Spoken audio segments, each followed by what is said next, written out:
Hey everyone, I am really excited to show you Rallybound's newly released endurance challenges. This is an awesome feature that will allow you to better engage your fundraisers, especially in a time whenever we're not able to meet in person. We do believe that fundraiser engagement is key for successful fundraising, and in most cases is what boosts fundraisers' efforts and in turn can increase their fundraising success. So first, I'm going to show you how to create your endurance challenge as an administrator in the back end of your Rallybound admin. And then we'll go through the fundraiser's journey in the front end and what that looks like and how they'll track their progress. So I'm sure you're familiar in the back end of, we're in the Rallybound admin. So one of the cool features of endurance challenges is the ability to apply it to an entire folder. So as you'll see, I'm on the main page. If I go into one of our folders, I can actually create an endurance challenge for the entire folder. So I go into fundraising endurance challenges and you can create your endurance challenge here. If you are an organization who has multiple 5Ks in different locations or cycling events or marathons that are very similar and you will want to set up the same endurance challenge, and this is an awesome tool for you. You would just set it at the folder level and would automatically apply to all of your campaigns within that folder. It's a huge time saver. It can definitely be beneficial if you're an organization that like to take advantage of it. For this though, I am going to show you just doing it through the campaign. So now I'm on the campaign level and I'm actually going to go through the same exact steps I did on the folder level. So you're going to go to fundraising, endurance challenges, and then we can create our endurance challenge here. So whenever I create my endurance challenge, it's just a few things I have to fill out. I'm going to fill them out with you. One thing to note before we get into it is we do call these endurance challenges because many of our organizations who have events are endurance focused. You know, either you do have a 5K or you have a marathon or your triathlons, things like that. However, if you're an organization who would like to take advantage of this, but maybe you guys don't usually host endurance events, that's totally okay. The way we've built this is so customizable to where you can have any sort of challenge or event you want. If you want to have a readathon or a cookathon, you totally can. So it's very, very customizable. So our challenge name is the first thing. This is one thing to note is that this will show up in multiple places on the front end of your system. So you want to be thoughtful in that.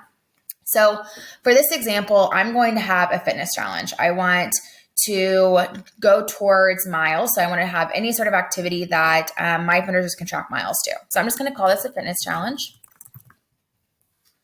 Next, we'll enter in our activities. As you'll see, we've already pre-populated some pretty popular options for you. However, so I'm going to do run, walk, and ride. However, if you wanted to add more, you totally can. If I wanted to have roller skate, I can do that. Or if you were wanting to have that readathon, you can absolutely have your activity as read. So you can type in and enter in your own activities. You can also enter in as many as you like and can delete when needed. So I'm going to go ahead and delete these two. Just so you can do that. One other cool feature that we have is if you are having an event where you really don't care what they're doing, maybe you're doing your event where it's in duration and you just want them to do something for your organization for multiple hours, then you can allow fundraisers to add their own activity type. What this will do is this will give the fundraiser the option to choose from the activities you've already pre-selected for them, as well as enter in their own activity. I'm going to go ahead and keep this checked so you guys can see the way it will look to the fundraiser. The next one is a really, really cool integration that we just completed, which is the ability to connect Strava. Those of you who don't know what Strava is a really popular fitness app. It connects with multiple other apps, which is why we chose Strava. So I'm going to go ahead and connect Strava. As soon as I connect it, it's going to ask me another question if I only want my fundraisers to enter activity from Strava. If you are having a very competitive event and you want to make sure that everyone's being honest and everything's coming directly from what was integrated with Strava to keep it fair, you absolutely can. Because I want to show you the way you enter in your activities manually as well, I'm not going to check this now. The next piece is to enter in our unit of measurement. So what goal are we measuring towards? So you'll notice we have 3 different options here. These options were pre-populated because we chose Strava. So it's only going to show us the 3 options that Strava actually measures. So Strava allows you to track your time of your exercise, the distance in kilometers or miles, or the calories that you burn during it. Now, if we did not connect Strava, I do want to show you the other available options. So we have steps if you want to track steps. We also have others. So if you were going to have that readathon and you wanted your metric to be books read, you could type in book. Or if it was pages read, you could type in page. But as I said, I want to do mine towards miles. So I'm going to go ahead and do mine in distance. I'm going to select miles out of my 2 options, and there we go. So our last piece is to set our goals. So just like you have a goal for your fundraiser progress on your campaign page, many of you guys probably have the little temperature thing that tells you towards your fundraiser goal. The same thing can happen for your campaign goal for your endurance challenges. So I'm going to go ahead and set this at 10,000. That'll be the goal towards that our team and our fundraisers are going towards. And then next we'll set our team and our fundraiser goal. For my team goal, I'm going to do 100. And for my fundraiser, I'm going to do 10. One thing to note is for team and fundraiser, it does say default. That is because we're setting our default goal, just like how we set our default fundraiser goal for them. They do have the option to change this. If you have an overachiever that wants to run 20 miles instead of 10, they absolutely can do that. So I'm going to go ahead and press save. And as soon as I have saved it, it is live. It is officially live and available for all of my fundraisers who've already registered, as well as those who will be registering. So I went ahead, that now we're in the front end. I did go ahead and register myself beforehand to save you guys having to watch me register. So if I go to my profile and I go into my campaign, you're going to see this is very similar. All of our tools, our tabs are all the same. The one difference is that we have a new tab for our endurance challenge.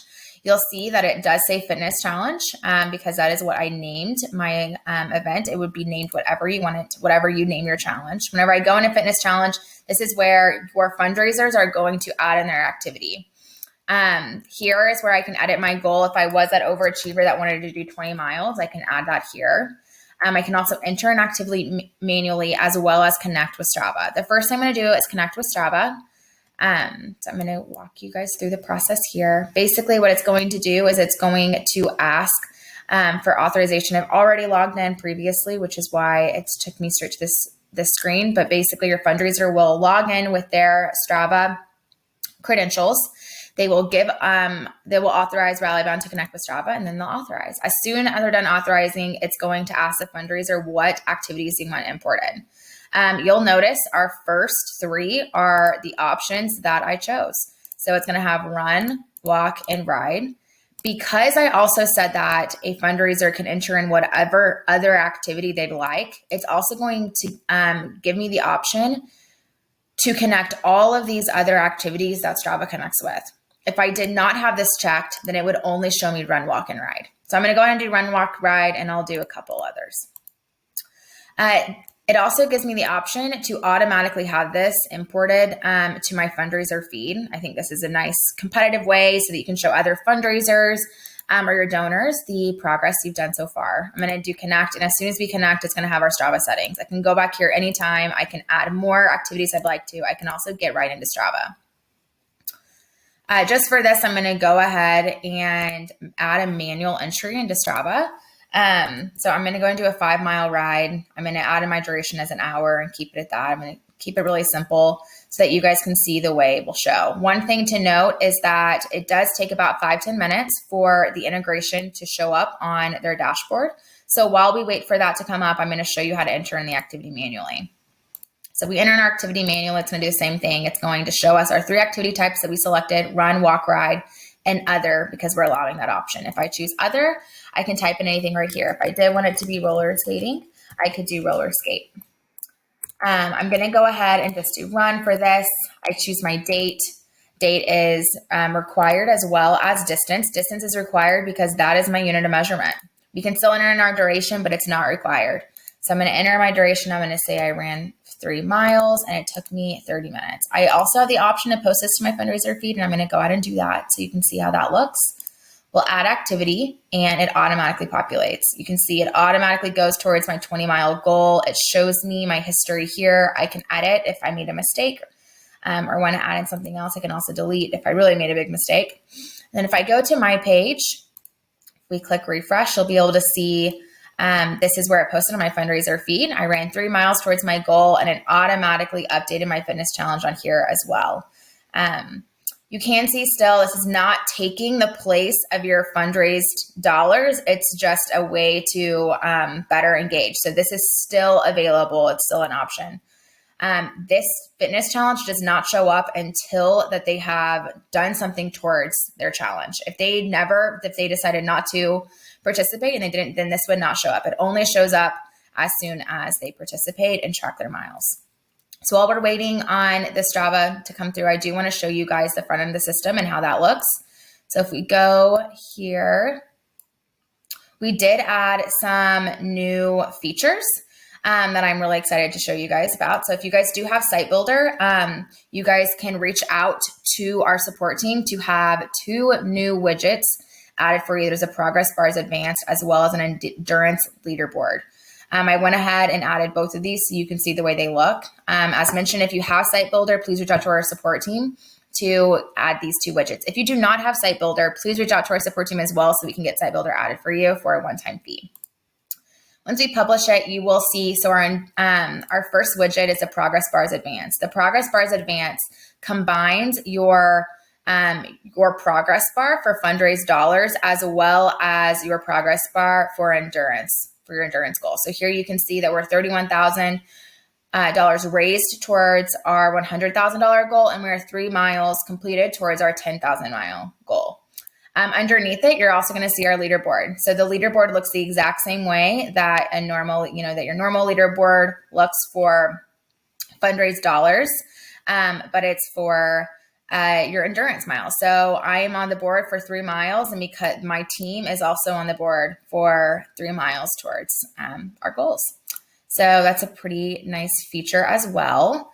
Now we'll go ahead and take you back into here, and I'm excited to show you the way that Strava connects. So as you can see, it looks the exact same as it did. The only difference is that it does show this little view on Strava right here. So if I click on this, it'll take me right into my ride that I did. And the only other difference is that you can't edit it since it directly came from Strava. So that is how that works. It automatically updated here, and then we're good to go. So if you guys have any other questions about getting this implemented, or you want to brainstorm or anything with us, feel free to reach out to our support team. We also have some amazing articles in our help desk. Just type in endurance challenges and it'll give you a whole slew of really, really awesome articles of different parts of reporting, how to set it up, and how your fundraiser will track it. We are super excited for you guys to start taking advantage of this. Thank you.